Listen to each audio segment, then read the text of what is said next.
Hello dear students, welcome back to my YouTube channel Aman coaching classes. आज की इस video में हम पढ़ने वाले हैं क्लास 10 इंग्लिश का चैप्टर नंबर 4 जिसका नाम है from the diary of Anne Frank. क्या नाम है? From the diary of Anne Frank. तो इस चैप्टर की बेटा हम लाइन टू लाइन एक्सप्लेनेशन देखने वाले हैं, Hindi as well as English. हम लोग दोनों लैंग्वेज में इसको समझने वाले हैं। तो आइए विदाउट वेस्टिंग टाइम हम वीडियो को स्टार्ट करते हैं। तो सबसे पहले बेटा इस चैप्टर को पढ़ने से पहले हम पढ़ते हैं बिफोर यू रीड कि बिफोर यू रीड में क्या लिखा गया है। बेटा कोई भी चैप्टर पढ़ने से पहले हमें बिफोर यू रीड पढ़ना पड़ता है, जिससे कि हमें चैप्टर के बारे में थोड़ा नॉलेज मिल जाए। देखिए बेटा हम पढ़ते हैं before you read. Anneliese Mary Anne Frank, 12 June 1929, February March 1945, was a German-born Jewish girl who wrote while in hiding with her family and 4 friends in Amsterdam during the German occupation of Netherlands in World War II। देखिए बेटा ये जो एनिलीज Mary, जिसे हम क्या बोलते हैं, Anne Frank बोलते हैं। क्या बोलते हैं? एन फ्रैंक बोलते हैं। इनका जो बर्थडे था कब था? 12 जून 1929, फरवरी या मार्च 1945 में। Was a German born Joy's girl, यानी कि जर्मन में पैदा हुई एक जोइस गर्ल थी। जोइस मतलब बेटा होता है यहूदी लड़की थी। Who rod while in hiding with her family and 4 friends in Amsterdam। यानी कब स्टार्ट किया था? जब वो छुपी हुई थी अपनी फैमिली के साथ में और अपने 4 मित्रों के साथ में। कहां पर? एम्स्टर्डम में छुपी हुई थी।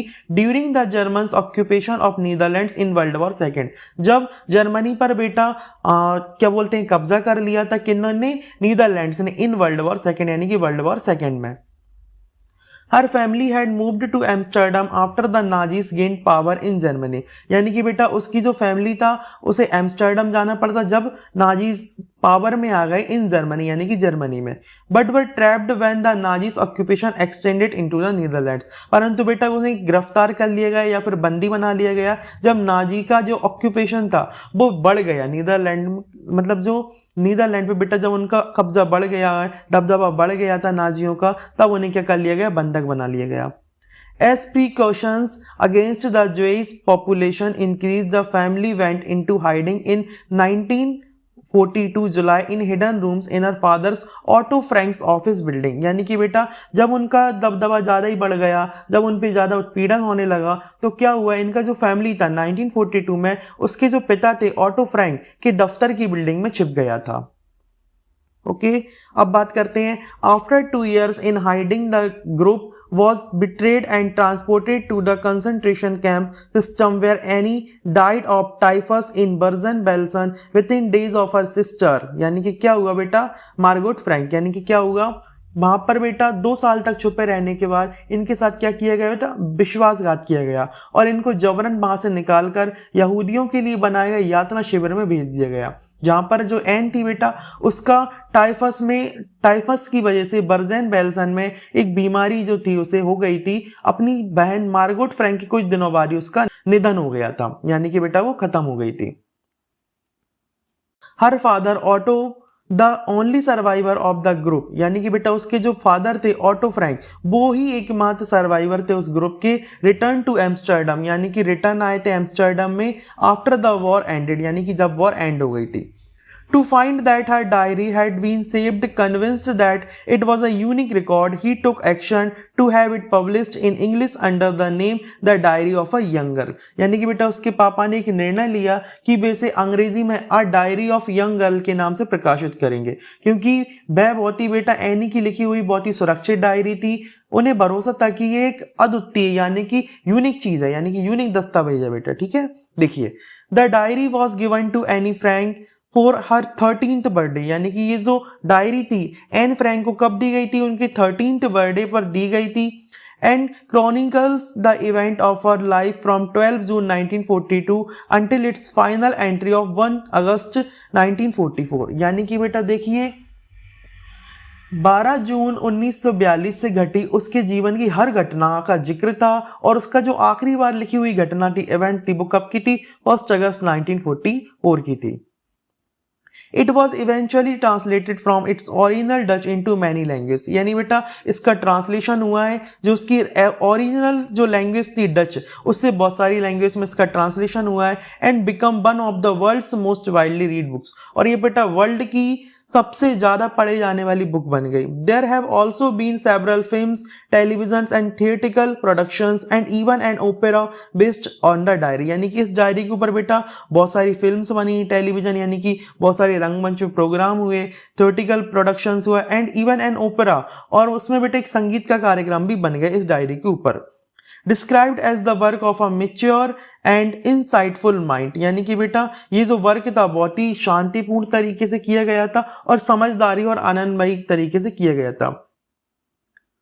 The diary provides N intimate examination of daily life under Nazi occupation. Anne Frank has become one of the most renowned and discussed of the Holocaust victims. यानी कि बेटा इस डायरी में नाजियों के दबाव में एक जो डेली लाइफ होती है कि डेली लाइफ यानी दैनिक जीवन के अनुभव का पूरा ब्यौरा है।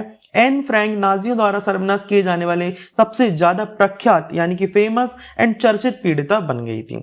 तो ये था बेटा हमारा बिफोर यू रीड, जो कि चैप्टर पढ़ने से हमने पहले पढ़ना होता है। अब बेटा बात करते हैं हम चैप्टर की। देखिए मुझे पता है बेटा ये बहुत ही लेंथी चैप्टर है, बहुत ही बड़ा चैप्टर, लेकिन आप हम धीरे धीरे से समझाने की कोशिश करेंगे, तो आप भी देखते रहिए वीडियो और समझते रहिए। देखिए हम सबसे पहले फर्स्ट पैराग्राफ की बात करते हैं। Writing in a diary is a really strange experience for someone like me. यानी कि बेटा एन फ्रैंक क्या लिखती है, देखिए क्या लिखती है वो, writing in a diary is a really strange experience for someone like me.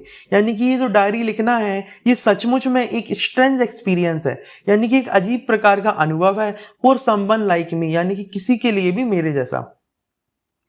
Not only because I have never written anything before, but also because it seems to me that later on neither I nor anyone else will be interested in missions of 13-year-old schoolgirl। यानी कि बेटा ऐसा क्यों है, not only because I have never written anything before, यानी इसका कारण सिर्फ यही नहीं है कि मैंने इससे पहले डायरी नहीं लिखी है, परंतु इसका कारण ये भी है it seems to me the latter on neither I nor anyone। यानी कि बेटा इसका एक रीजन ये भी है कि बाद में ना तो मैं और ना कोई और इस डायरी को पढ़ने में इंटरेस्ट लेगा। ये 13-year-old स्कूल गर्ल की डायरी, तो कोई भी इसे पढ़ने में इंटरेस्ट नहीं लेगा। ओ वेल इट डजेंट मैटर, यानी वो बोलती है कोई बात नहीं। आई फील लाइक राइटिंग, यानी मुझे तो लिखना पसंद है। I have an even greater need to get all kinds of things off my chest, यानी कि मेरे हृदय में जो भी बात आती है मुझे उनके बारे में लिखना है और मुझे इसकी बहुत ज्यादा जरूरत महसूस हो रही है। देखिए अब नेक्स्ट पैराग्राफ की बात करते हैं। Paper has more patience than people. I thought of this saying on one of the those days when I was feeling a little depressed and was sitting at home with my chin in my hands, bored and listless, wondering whether to stay in or go out। देखिए बेटा क्या होता है, वो बोलती है paper has more patience than people, यानी कि जो पेपर होता है उसमें लोगों से ज्यादा पेशेंस होता है, वो ये बोलती है। आई थॉट ऑफ दिस थिंग, यानी मुझे क्यों लगता है ऐसी चीज, on one of those days when I was feeling a little depressed, यानी कि उन दिनों की बात है जब मैं बहुत डिप्रेस्ड फील कर रही थी। And was sitting at home with my chin in my heads, यानी कि मैं जब घर में अकेली बैठी हुई थी, बोर्ड हो रही थी, लिस्टलेस हो रही थी, wondering whether to stay in or go out, यानी कि मैं समझ नहीं पा रही थी कि मैं बाहर जाऊं या अंदर रहूं।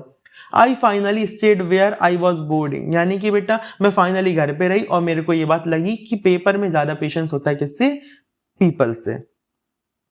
Yes paper does have more patience, यानी कि पेपर में ज्यादा पेशेंस होता है। And since I am not planning to let anyone else read this stiff back notebook grandly referred to as a diary, यानी कि बेटा क्या बताती है वो,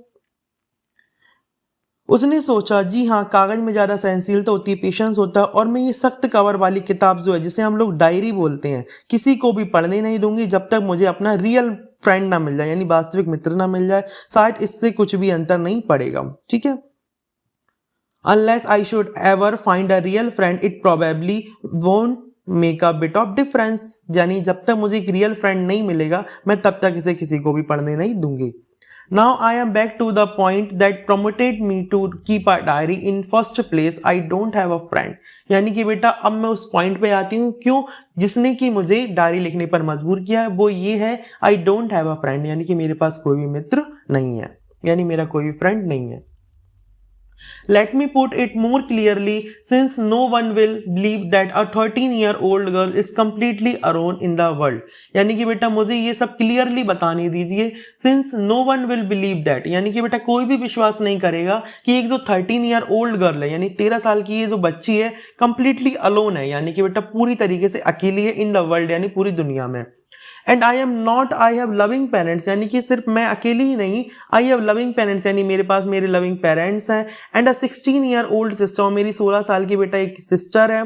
and there are about 30 people I can call friends, और मेरे आसपास में लगभग 30 पीपल हैं, 30 लोग हैं जिन्हें मैं फ्रेंड बोल सकती हूँ. आई हैव अ फैमिली, यानी मेरे घर में एक फैमिली है. लविंग आंट्स, यानी मेरी चाचियां हैं. एंड अ गुड होम, और मेरे पास अच्छा घर है. No, on the surface I seem to I have everything, यानी बेटा ऊपर से तो ऐसा लगता है कि मेरे पास सब कुछ है, everything, except my one true friend, यानी किसे छोड़कर मेरा सिर्फ एक वन फ्रेंड नहीं है. All I think about when I am with my friends is having a good time, मैं हमेशा ये सोचती रहती हूँ कब मेरे फ्रेंड्स बनेंगे, कब मैं उनके साथ समय व्यतीत करूंगी. I can't bring myself to talk about anything but ordinary everyday things. We don't seem to be able to get any closer and that's the problem. यानी कि बेटा मुझे क्या होता है बेटा, इसका प्रॉब्लम क्या है, उसमें प्रॉब्लम ये है मैं किसी के साथ हर तरह की बातें नहीं कर पाती, सिर्फ रोजमर्रा की बातों को छोड़कर हम एक दूसरे के करीब नहीं आ पाते, यही मेरे समस्या, दैट इज द प्रॉब्लम. हो सकता है इसमें मेरी ही गलती हो, क्योंकि मुझे एक दूसरे पर बिल्कुल भी भरोसा नहीं होता, हमें एक दूसरे पर बिल्कुल भी भरोसा नहीं हो. Maybe it's my fault, यानी हो सकता है मेरी गलती हो. That we don't confide in each other, यानी कि हमें एक दूसरे पर भरोसा नहीं होता है. In any case that's just how things are and unfortunately they are not able to change. This is why I have started the diary. यानी कि बेटा हम इसमें मेरी गलती कि हम एक दूसरे पर भरोसा नहीं करते, मेरा व्यवहार ही ऐसा है, यानी मेरा नेचर ही ऐसा है, और दुर्भाग्य से ये बदलने वाला भी नहीं है. यही कारण है कि मैंने डायरी लिखना शुरू किया, यानी स्टार्ट किया. नेक्स्ट पैराग्राफ देखते हैं. To enhance the image of this long-awaited friend in my imagination, I don't want to jot down the facts in this diary the way most people would do, but I want the diary to be my friend and I am going to call this friend Kitty. देखिए बेटा क्या होता है, अपनी कल्पनाओं यानी imagination में एक सच्चे मित्र का इंतजार करते हुए मैं अपनी डायरी में उस तरह की सच्चाई नहीं लिखना चाहती जिस तरह का लोग लिखते हैं. मैं अपनी डायरी में अपनी सच्ची मित्र बनाना चाहती हूँ, यानी ट्रू फ्रेंड बनाना चाहती हूँ मैं अपनी डायरी को, और मैं इसे अपनी मित्र बोलूंगी, यानी ये मेरी फ्रेंड होगी, जिसे मैं क्या बोलूंगी, किटी बोलूंगी. Since no one would understand a word of my stories to Kitty if I were a plunk right in, I had better provide a brief sketch of my life, much as I dislike doing so. देखिए बेटा अगर मैं सीधे अपनी story पर आ जाऊं तो किसी को एक शब्द भी समझ में नहीं आएगा, सिंगल वर्ड भी समझ में नहीं आएगा, इसलिए मैं पहले अपनी जिंदगी का थोड़ा सा जो संक्षिप्त रेखा चित्र रहती है यानी ब्रीफ स्केच होता है उसे बनाना चाहूंगी या बताना चाहूंगी. यद्यपि ऐसे करना मुझे पसंद नहीं है, यानी कि मुझे ये सब करना पसंद नहीं, लेकिन मुझे करना पड़ रहा है मजबूरी में. नेक्स्ट पैराग्राफ है, my father the most adorable father I have ever seen, यानी कि मेरे जो फादर हैं सबसे प्यारे फादर हैं, आई हैव एवर सीन यानी कि जो मैंने देखे हैं. Didn't marry my mother until he was 36, यानी उन्होंने मेरी मम्मी से तब तक शादी नहीं की थी तब उनकी एज 36 नहीं होगी, जब तक उनकी एज 36 नहीं होगी तब तक उन्होंने मेरी माँ से शादी नहीं की थी. एंड शी वॉज 25, और जो मेरी माँ है वो कितनी की थी, 25 की थी. My sister Margot was born in Frankfurt in German in 1926, यानी मेरी सिस्टर जो है मार्गेट उसका जन्म कब हुआ था, फ्रैंकफर्ट में हुआ था और जर्मन में हुआ था. कब हुआ था, 1926 में. आई वॉज बॉर्न ऑन 12 जून 1929, और जो एन था एनी फ्रैंक थी उसका बर्थडे कब आया था बेटा, 12 जून 1929, यानी उनका बॉर्न कब हुआ था, 12 जून 1929 को. I lived in Frankfurt until I was 4, यानी कि बेटा मैं फ्रैंकफर्ट में कब तक रही, जब तक मैं 4 साल की थी. My father immigrated to Holland in 1933, यानी मेरे फादर जो थे हॉलैंड चले गए 1933 में. My mother Edith Hollander Frank went with him in Holland in September, और सेप्टेम्बर में मेरी माँ जो एडिथ हॉलैंडर फ्रैंक थी वो भी चली गई Holland. While Margot and I was sent to the ocean, यानी कि बाद में मार्गोट चली गई और मेरे को कहाँ पे भेज दिया गया, ओशन भेज दिया गया. To stay with our grandmother, यानी मेरी दादी के साथ में रहने के लिए.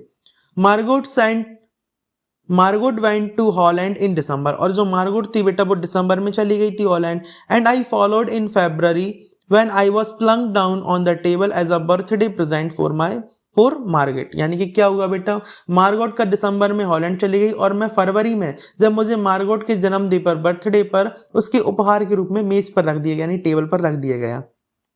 क्यों? क्योंकि वो छोटी सी थी एनी फ्रैंक। नेक्स्ट पैराग्राफ है, I started right away at the Montessori nursery school, I stayed there until I was 6, यानी कि बेटा मैंने मॉन्टेसरी नर्सरी स्कूल में अपनी पढ़ाई शुरू की, मैं पहली कक्षा में थी और मैं वहां तब तक पढ़ी जब तक मैं 6 वर्ष की नहीं थी। आई was 6 eight which time I started in the first form, यानी मैं फर्स्ट क्लास में थी और कब तक पढ़ी, जब तक कि मैं 6 साल की नहीं हो गई। In the sixth form my teacher was Mrs cuprous the head mistress, यानी कि बेटा क्या हुआ था, 6वीं कक्षा में मेरी जो हेड मिस्ट्रेस थी यानी अध्यापिका थी वो कौन थी, मिसेस क्यूप्रस थी, जो कि प्रधानाचार्य थी। At the end of the year, we were both in tears as we said a heartbreaking farewell, यानी कि बेटा फेयरवेल पार्टी में क्या हुआ था, दोनों हृदय विदारक विदाई ले रहे थे, दोनों की आंखों में आंसू था, ठीक है, साल के आखिरी में। In the summer of 1941, grandma fell ill and had to have an operation, so my birthday passed with my little celebration, यानी कि 1941 में गर्मियों में दादी माँ बीमार हो गई और उनका ऑपरेशन कराना पड़ा, इसलिए मेरे जन्मदिन पर थोड़ा सा ही कार्यक्रम हुआ, यानी सेलिब्रेशन क्या हुआ बेटा, थोड़ा सा कम सेलिब्रेट हुआ। नेक्स्ट पैराग्राफ है, grandma died in January 1942, no one knows how often I think of her and still love her, यानी कि बेटा मेरी जो ग्रैंडमा है उनकी जो डेड हो गई, कब हो गई, 1942 जनवरी में। नो वन नोस यानी किसी को नहीं पता, how often I think of हर यानी मैं उनके बारे में कितना सोचती हूँ, एंड स्टिल लव हर और अभी भी बहुत प्यार करती हूँ। This birthday celebration in 1942 was intended to make up for the other, and grandma's candle was lit along with the rest, यानी कि बेटा 1942 में मेरा बर्थडे मनाया गया और मैंने अपने बर्थडे पर मेरी दादी माँ के लिए भी एक कैंडल जलाई गई। The four of us are still doing well, and that brings me to the present date of 20 June 1942 and the solemn dedication of my diary, यानी कि क्या हुआ बेटा, 20 जून 1942 को हम चारों ठीक समय व्यतीत कर रहे थे और मैंने अपने को डायरी लिखने के लिए समर्पित कर दिया था।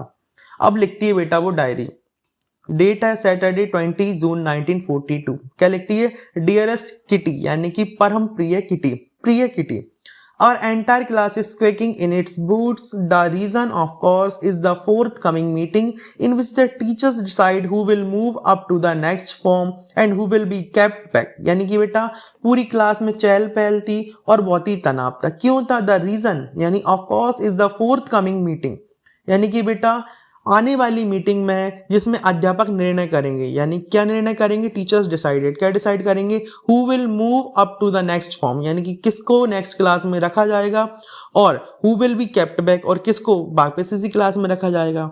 Half the class is making bets, यानी कि आधी से ज्यादा क्लास क्या लगा रही थी, शर्त लगा रही थी। GN and I laugh ourselves silly at the two boys behind us, CN and Jax, यानी कि बेटा GN जो कि उसकी फ्रेंड है किटी की, एंड I और वो खुद laugh ourselves silly at the two boys behind us, यानी कि उनके पीछे बैठे हुए दो बच्चों पर हंस रही थी, दो लड़कों पर हंस रही थी जिनका नाम क्या था, CN and Jax, who have staked their entire holiday saving on their bet, यानी कि उन्होंने अपनी गर्मियों की छुट्टी के लिए जो इनकम बेटा बचाई थी, यानी कि बेटा उन्होंने सेविंग्स जो थी उनकी एंटायर हॉलीडे यानी कि हॉलीडे में जो वो सेविंग्स बचा के रखी थी उन्होंने पूरी अपनी बेड पर लगा दी। From morning to night it's you are going to pass, यानी कि बेटा मॉर्निंग से नाइट तक क्या होता रहा, you are going to pass यानी आप हो जाओगे पास, नो आई एम नॉट यानी मैं नहीं हूँगा, यस यू आर आप हो सकते हो, नो आई एम नॉट मैं नहीं हूँगा, even these pleading glances and my angry outbursts can't calm them down, यानी कि बेटा जो GN थी मेरी फ्रेंड थी वो भी बहुत गुस्से में देख रही थी और मैं भी बहुत एंग्री थी, लेकिन फिर भी वो लोग चुप नहीं हो रहे थे। If you ask me there are so many dummies that about a quarter of the class should be kept back, यानी कि यदि आप मुझसे पूछें तो मेरे हिसाब से लगभग जो 1/4 है यानी quarter of the class should be kept back, यानी कि उन्हें वापस उसी क्लास में रखना चाहिए। But teachers are the most unpredictable creature on the earth, यानी कि बेटा जो टीचर होते हैं वो अनप्रिडिक्टेबल क्रिएचर होते हैं, यानी कि इनके बारे में ना कोई बता सकता, इनके बारे में कोई भविष्यवाणी नहीं की जा सकती, ये एक ऐसे प्राणी होते हैं जिनके बारे में कोई भी प्रिडिक्शन नहीं की जा सकती हमारी अर्थ पर। आई am not so worried about my girl friends and my self, यानी कि बेटा मैं कोई चिंता नहीं थी, मुझे अपनी फ्रेंड्स की चिंता नहीं थी और मेरी खुद की चिंता नहीं थी। वी विल मेक इट, यानी कि हम लोग तो कर लेते कैसे भी। The only subject I am not sure about is maths, यानी कि सिर्फ एकमात्र ऐसा सब्जेक्ट मैथ्स ही है जिसमें हम लोग श्योर नहीं थे। Anyways we all we can do is wait, यानी कि हम कर भी कह सकते हैं, हम सिर्फ क्या कर सकते हैं, वेट कर सकते हैं। Until then we keep telling each other not to lose that, और सब जब तक हम लोग क्या दे सकते हैं, सिर्फ दिलासा दे सकते हैं कि बिल्कुल हम लोग पास हो जाएंगे। I get along pretty well with all my teachers. There are 9 of them, 7 men and 2 women, यानी कि बेटा मैं जो थी मेरी सभी टीचरों के साथ में अच्छी बनती थी। और मेरी क्लास में जो मतलब हमारे स्कूल में कितने टीचर थे, 9 टीचर थे, जिनमें से 7 कौन थे, मैन थे एंड 2 वुमेन थी, यानी कि बेटा 7 हमारे सर थे और 2 क्या थी बेटा, हमारी फीमेल टीचर यानी वुमेन थी। Mister Keesing the old foggy who teach maths, यानी कि जो मिस्टर कीजिंग थे ये बेटा मैथ्स के टीचर थे जो कि पुराने ख्यालातों के थे। वॉज एनॉयड विथ मी, यानी कि हमेशा मेरे से गुस्सा रहते थे। फॉर एजेस, क्यों, because I talked so much, क्योंकि बेटा मैं जो थी बहुत ज्यादा बोलती थी, यानी ज्यादा बातूनी लड़की थी, टॉकेटिव गर्ल थी। आफ्टर सेवरल वार्निंग्स ही असाइंड मी एक्स्ट्रा होमवर्क, यानी कि बहुत सारी वार्निंग देने के बाद उन्होंने मुझे एक एक्स्ट्रा होमवर्क असाइन किया। एंड ऐसे ऑन द सब्जेक्ट, उन्होंने मुझे एक ऐसे लिखने के दिया जिसका जो शीर्षक था वो क्या था, अ चैटर बॉक्स, यानी कि एक बातूनी लड़की, a chatterbox. A chatterbox, what can you write about that, यानी कि बेटा आप इसके बारे में क्या लिख सकते हैं। I had worry about that letter, I decided, I jotted down the title in my notebook, यानी पहले मुझे थोड़ा चिंता हुई लेकिन बाद में मैंने डिसाइड किया कि मैं इसके बारे में लिखूंगी और मैंने उसका शीर्षक एक पेज में लिख के रख लिया। Tucked in my bag and trip to keep quiet and try to keep out, यानी कि मैंने ये बैग में रख लिया और ट्राई करने लगी, काय का, कीप क्वाइट, यानी कि चुप रहने का मैं प्रयास करने लगी।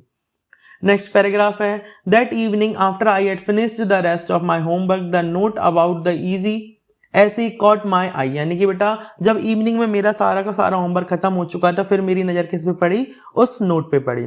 आई began thinking about the subject while chewing the tip of my fountain pen, यानी कि बेटा मैं सोचने लगी कब, जब मैं मतलब कि मेरी जो फाउंटेन पेन थी उसका जो पीछे वाला हिस्सा होता है उसे खाते हुए चबाते हुए मैं ये सोचने लगी, क्या सोचने लगी, anyone code ramble on and leave big space between the words, but the trick was to come up with convincing argument to prove the necessity of talking। बेटा ये जो सोचती है, ये सोच रही है कि भरने को तो हम लोग ज़्यादा स्पेस रख के कुछ भी लिख सकते हैं, लेकिन दिक्कत ये है, प्रॉब्लम ये है कि मैं इस बार कुछ ऐसा लिखना चाहती हूँ कि ये जो टॉकिंग है, यानी कि क्लास में जो बातचीत होती है वो कितनी नेसेसिटी होती है, यानी कितनी ज़रूरत होती है, इसके बारे में वो लिखना चाहती है।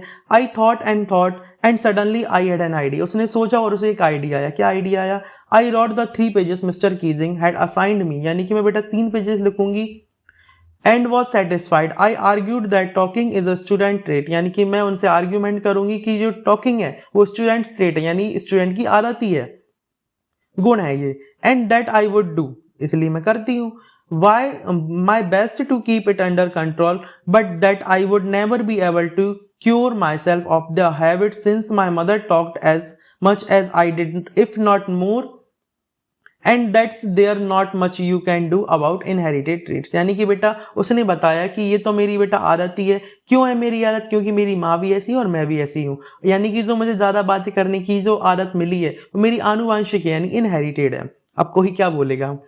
अब नेक्स्ट पैराग्राफ देखते हैं, Mister Keesing had a good laugh at my arguments but when I proceeded to talk my way through the next lesson he assigned me a second essay. देखिए बेटा अब मिस्टर कीजिंग ने मेरे ऐसे देख के पहले तो बहुत हंसे और मुझसे आर्ग्यूमेंट भी किए, but when I proceed to talk my way through the next lesson, यानी कि फिर भी मैंने अपनी गलती नहीं मानी, फिर भी मैं बातचीत करने लगी, बार बार बात करने लगी। ही असाइंड मी अ सेकंड ऐसे, यानी उन्होंने मुझे फिर से ऐसे दिया। This time it was supposed to be on an uncorrigible chatterbox, यानी कि बेटा अब उनका जो टॉपिक था उन्होंने क्या टॉपिक दिया था, एन अनकरिजिबल चैटरबॉक्स, यानी कभी ना सुधरने वाला चैटरबॉक्स, यानी कि उन्होंने ऐसा सब्जेक्ट दिया उसे जिसपे बहुत हंसी आएगी। Then I handed it in and Mister Keesing had nothing to complain about 4 two whole lesson, यानी कि बेटा अब उसने क्या किया, ये जो सब्जेक्ट दिया था उसे इस पे भी उसने ऐसे बना लिया, ऐसे लिख लिया, और Mister Keesing had nothing to complain, और वो उसके पास कुछ भी नहीं था कंप्लेन करने के लिए, अबाउट 4 टू होल लेसन, यानी कि उसने दोनों को दोनों लिख दिए थे। How ever during the third lesson he had finally had enough, यानी कि अब तीसरी बार भी उसने यही हरकत की, तो उसने क्या किया, मिस्टर जो कीजिंग थे वो उनको लगा ये तो इनफ हो गई, बहुत अति हो गई, तो उन्होंने फिर से एनी को दिया Anne Frank as a punishment for talking in class, यानी एनी फ्रैंक को पनिशमेंट दिया गया टॉकिंग इन क्लास के लिए। राइट एन ऐसे इन टाइटल, अब उसके लिए टाइटल बदल दिए गए, अब वो उन्होंने टाइटल क्या दिया है, quack quack quack sad mister chatterbox, यानी कि इन्होंने इतना अच्छा फनी दिया, क्वैक क्वैक क्वैक बातनी लड़की बोली, यानी ये उसने उसे क्या दे दिया, टॉपिक दे दिया, अब वो इसके ऊपर निबंध बनाना है उसे, यानी ऐसे लिखना है। The class roared I had to laugh too, यानी कि बेटा पूरी क्लास हंसी से गूंज पड़ी, though I had to laugh too, यानी मुझे भी बहुत जोर से हंसी आई। I had nearly exhausted my ingenuity on the topic of chatterboxes बॉक्सेस, यानी कि क्या हुआ बेटा, अब कुछ नया लिखने का समय था, यानी कि ये जो शीर्षक था इसमें मैं बार बार बहुत चीजें लिख चुकी थी। It was the time to cup with something else, यानी अब मुझे कुछ अलग करना था, समथिंग ओरिजिनल, यानी कि कुछ बिल्कुल ओरिजिनल हो। My friend Sanne who's good at poetry, यानी मेरी जो फ्रेंड है सैनी वो बहुत ही अच्छी थी पोइट्री में, यानी कविता सुनाने में या बनाने में। ऑफर टू हेल्प मी, यानी उसने मुझे ऑफर किया कि मैं आपकी हेल्प करूंगी। Write the essay from beginning to end in verse and I jumped for joy, यानी कि वो उसकी हेल्प करेगी ऐसे लिखने में, और शुरू से आखिरी तक बेटा उसने किस में लिखी, पोयम के फॉर्म में लिखने की कोशिश करी, और मैं इससे क्या हुआ बेटा, happy. I jumped for joy, यानी कि हैप्पी से मैं झूम उठी। Mister Keesing was trying to play a joke on me with this ridiculous subject, यानी मिस्टर जो कीजिंग थे वो मेरा मजाक उड़ाना चाहते थे, but I had make sure the joke was on him, लेकिन मैं बहुत श्योर थी कि ये जोक जो है वो उल्टा उनके ऊपर ही बन जाएगा। देन द लास्ट पैराग्राफ है बेटा हमारा, I finished my poem and it was beautiful, यानी कि मैंने मेरी पोयम फिनिश्ड की and it was very beautiful, और ये बहुत ही ब्यूटीफुल थी। It was about a mother duck and a father swan, यानी कि बेटा ये अब पोयम किसके बारे में थी, एक मदर डक, यानी कि माता जो डक थी, ठीक है, बतख थी, और फादर स्वैन थे यानी हंस थे, विथ 3 बेबीज, और उनके कितने बच्चे थे, 3 बेबी थी ducklings, who were bitten to death by the father because they quacked too much, यानी कि उनके जो बेबी था उन्हें किस लिए मारा गया था उनके पापा द्वारा, क्योंकि वे बहुत ज्यादा क्वैक क्वैक करते नहीं, ज्यादा बातें करते थे।